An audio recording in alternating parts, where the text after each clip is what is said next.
ஆண்டவராகிய இயேசு கிறிஸ்துவின் நாமத்தில் காலை வாழ்த்துக்கள். இன்றைய மன்னா, மனுஷரை கட்டி இழுக்கிற அன்பின் கயிர்களால் நான் அவர்களை இழுத்தேன். ஓசியா 11:4 முன்பகுதி. பாருங்க, ஆண்டவர் எவ்வளவு அன்புள்ளவராக இருக்கிறாரு. மனுஷரை கட்டி இழுக்கிற அன்பின் கயிர்களால் நான் அவர்களை இழுத்தேன். எங்கே இழுத்தேன்? என் பக்கமாக நான் இழுத்தேன். அவர்கள் கழுத்துக்களின் மேல் இந்த நுகத்தடியெல்லாம் எடுத்து போடுற போல இருந்து அவர்கள் பட்சம் சாய்ந்து அவர்களுக்கு ஆகாரம்லாம் கொடுத்தேன். ஆனால் அவங்களோ மனம் திரும்ப மாட்டோன்றாங்க. அதனால் நான் திருப்பி அவங்கள எகிப்துக்கு அனுப்ப மாட்டேன். நான் தான் அவங்களோட கூட இருந்து நான் அவங்கள பாதுகாப்பேன். என் ஜனங்கள் என்னை விட்டு விலகுகிற மாறுபாட்டை பற்றி கொண்டிருக்கிறாங்க.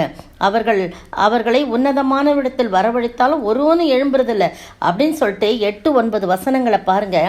எப்பிராயிமே, நான் உன்னை எப்படி கைவிடுவேன்?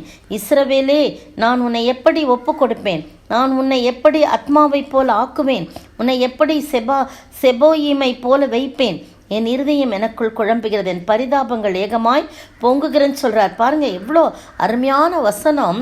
ஆண்டர் நம்ம பார்த்து சொல்ல, நான் உன்னை எப்படி கைவிடுவேன்? நீ என்னை கீழ்ப்படியாமல் தூர போகிற, ஆனால் நான் என்னை அன்பின் கயிறுனால, நான் உன் மேலே வச்ச அன்பின் கயிறுனால உன்னைய என் பக்கமாக நான் இழுத்து கொண்டேன். நான் உன்னை எப்படி கைவிடுவேன்? நான் எப்படி உன்னைய மறப்பேன்? நான் எப்படி சத்துரு கையில் உன்னை ஒப்பு கொடுப்பேன்?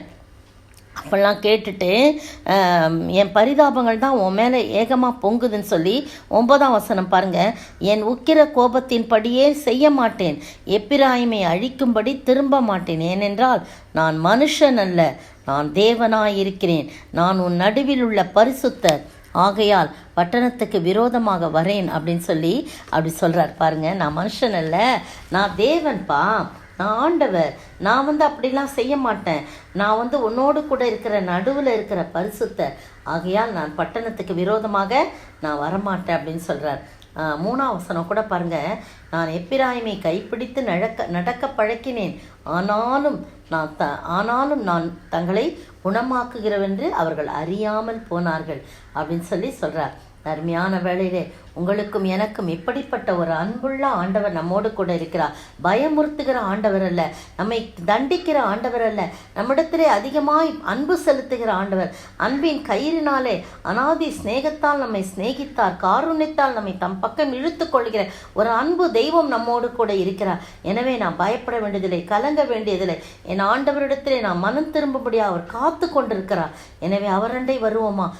காசு இல்லை, பணம் இல்லை, ஒன்றுமே இல்லை, இருக்கிற வண்ணமாக, ஆண்டவரே என்னுடைய பாவங்கள்லாம் மன்னிங்க, என்னை பரிசுத்தப்படுத்துங்க, நீங்கள் என் கூடவே எப்போவுமே இருங்கப்பான்னு கேட்டு பாருங்க. அப்படி ஒரு தெய்வீக சமாதானம் வரும். அவருடைய அன்பு நமக்குள் ஊற்றப்படும். பிரியமானவர்களே, அப்படிப்பட்ட ஆசீர்வாதத்தை நாம் பெற்று வாழ ஆண்டவர் தாமே கிருபை செய்வாராக. ஜெபிப்போம்.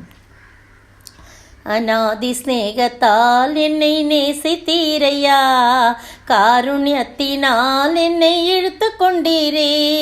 அநாதி ஸ்நேகத்தால் என்னை நேசித்தீரையா, காருண்யத்தினால் என்னை இழுத்து கொண்டீரே. உங்க அன்பு பெரியது, உங்க இரக்கம் பெரியது, உங்க கிருபை பெரியது, உங்க தயவு பெரியது. உங்க அன்பு பெரியது, உங்க இரக்கம் பெரியது, உங்க கிருபை பெரியது, உங்க தயவு பெரியது. ஸ்தோத்திரிக்கிற ஆண்டவரே, துதிக்கிற ராஜா, வாழ்த்துக்கிற வணங்கிறப்பா. எவ்வளவு நல்ல தெய்வன் ஆண்டவரே. உம்முடைய ஸ்நேகத்தால் எங்களை ஸ்நேகித்தீர் ஆண்டவரே, நேசித்தீர் ஆண்டவரே. உம்முடைய காருண்யத்தினால், உம்முடைய அன்பின் கயிறுகளினாலும் எங்களை இழுத்து கொண்டீர் ஆண்டவரே. ஸ்தோத்திரிக்கிறோம். உம்முடைய அன்பு பெரியது ஆண்டவரே. உம்முடைய இரக்கம், தயவு, கிருபை எல்லாம் பெரிது ஆண்டவரே. நன்றியோடு ஸ்தோத்திரிக்க இந்த அன்புக்கு நாங்கள் அடிபணிந்து வாழ நீர் கிருபை செய்ய வேண்டும் என்று கர்த்தரும் மீட்பெரும் ராஜாவுமாகிய இயேசு கிறிஸ்துவின் விலையேற பெற்ற நாமத்தில் ஜெபிக்கிறேன் பிதாவே. ஆமேன், ஆமேன். நேற்றைய பதில் கொர்நேலியு.